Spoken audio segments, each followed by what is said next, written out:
Bonjour à tous et bienvenue sur Développement Facile.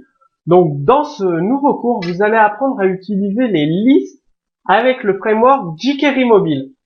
C'est-à-dire créer des bêtes listes. Vous connaissez les balises UL, OL, LI. C'est ce qui permet de créer des listes. Avec jQuery Mobile, vous avez tout un tas d'options. Déjà, elles vont s'afficher, elles sont très jolies. Et le contenu des listes, vous pouvez mettre un petit peu ce que vous voulez, des images, du texte, en haut, en bas, à gauche, au milieu, etc. Donc vous pouvez créer des listes non numérotées. Il suffit d'ajouter l'attribut data role list view à une balise UL. Et vous pouvez ajouter un lien dans chaque élément de votre liste. Donc c'est-à-dire que l'utilisateur, par une simple pression sur l'élément, donc l'élément de votre liste, il y a un lien, ça va afficher une autre page, enfin ce que vous avez décidé. Donc, jQuery Mobile propose une seconde présentation de la liste qui apparaît avec des bords arrondis dans la fenêtre. C'est-à-dire, il suffit d'utiliser l'attribut dataInset égale true à côté de dataRole égale listView. Tout simplement. Donc, je vous ai mis un exemple de code source avec une liste numérotée qui est créée tout simplement avec la balise OL. Donc, vous avez dataRole listView pour dire que c'est une liste, dataInset true pour avoir les bords arrondis sur la liste. Et vous pouvez ajouter des séparateurs pour grouper les éléments de façon logique. Si vous avez une liste avec énormément d'éléments, c'est bien de mettre des séparateurs. Ça va aider l'utilisateur à ce que la liste soit beaucoup plus lisible pour lui.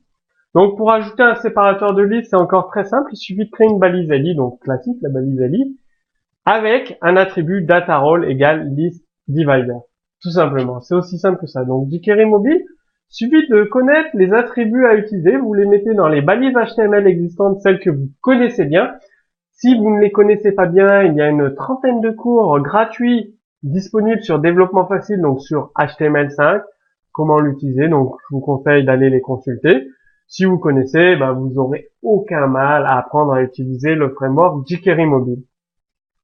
Vous pouvez aussi ajouter un trait vertical entre votre texte là et votre icône. Donc ça fait que jQuery Mobile, il va diviser en deux l'élément de votre liste avec le texte à gauche, l'icône à droite, et l'utilisateur peut cliquer sur le texte et sur l'icône pour accéder à son contenu tout simplement. Donc il suffit de mettre un deuxième lien dans chaque item de la liste. Le premier lien s'applique au texte de l'item et le second à l'icône. Voilà, donc jQuery Mobile, il gère automatiquement le texte du Songolien sous forme d'infobule, pour une meilleure accessibilité à l'utilisateur.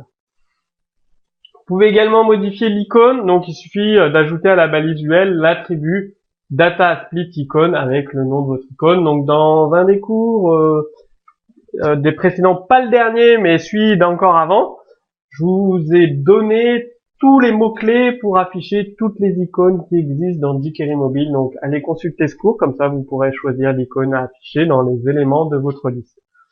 Vous avez la possibilité de reprendre des balises de titres et de paragraphes pour afficher un contenu beaucoup plus élaboré, enfin présenté de façon un peu plus ergonomique pour vos internautes. Vous pouvez également ajouter des informations supplémentaires.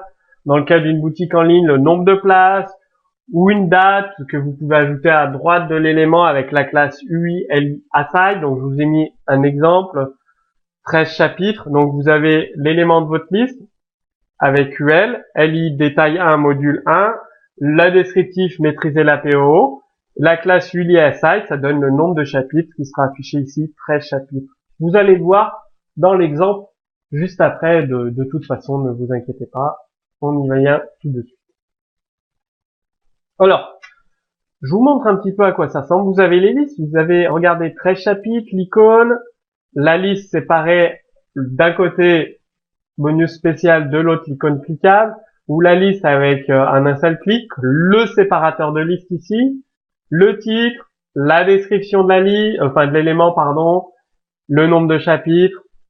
Et donc, comment on fait ça par le code source? Bon, vous devez le savoir, vous avez écouté le cours juste avant. Data list view avec l'attribut data role. Inset égale true pour avoir les effets ombrés et arrondis. Et après, URL site pour mettre 15 chapitres ici. La description module 2, la description, donc le titre module 2, la description et 15 chapitres. Ensuite, il y a une deuxième liste. Séparateur. l'icône en savoir plus, donc ce sera sur l'infobulle que l'on voit ici. Des fois, on la voit pas. Demandez votre accès. Et donc, automatiquement, vous avez l'icône qui est mis, voilà, avec une séparation. Tout simplement. Ça fait que vous pouvez mettre deux liens différents, en fait, si vous le souhaitez. C'est à vous de voir, parce qu'il y a deux liens définis. Moi, j'ai mis le même lien. Après, vous avez vraiment toutes les possibilités. Toujours, il y a toujours la pop-up. Donc, on peut combiner les listes, les pop-up, le bouton de téléchargement ici, le menu qui reste fixe, même si on fait dérouler la page. Enfin bon, tout est géré d'une façon relativement simple avec jQuery mobile. Donc, je vous remonte data role pour la liste, data inset pour avoir les effets ici. Les éléments ici pour rajouter 15 chapitres, enfin ce petit élément ici. La description ici, voilà, et le titre de la liste. Tout simple. Maintenant, c'est à vous de jouer, à vous d'appliquer jQuery mobile, donc ce que vous venez de voir dans ce cours dans vos applications web pour les tablettes, les smartphones. Retrouvez le code source sous cette vidéo. Si vous avez des questions, posez-les directement sous cette vidéo également. Et sachez qu'il y a une deuxième vidéo pour aller beaucoup plus loin avec jQuery, jQuery 8, jQuery mobile. Donc il y a vous pouvez cliquer en haut là pour accéder à la deuxième vidéo, ou à la fin de cette vidéo, il y aura un lien cliquable qui va apparaître. Donc attendez la fin de cette vidéo, elle est terminée. Il y a un lien cliquable et ça vous envoie vers la suite de la deuxième vidéo. Donc moi je vous dis à très vite, à tout de suite sur Développement Facile.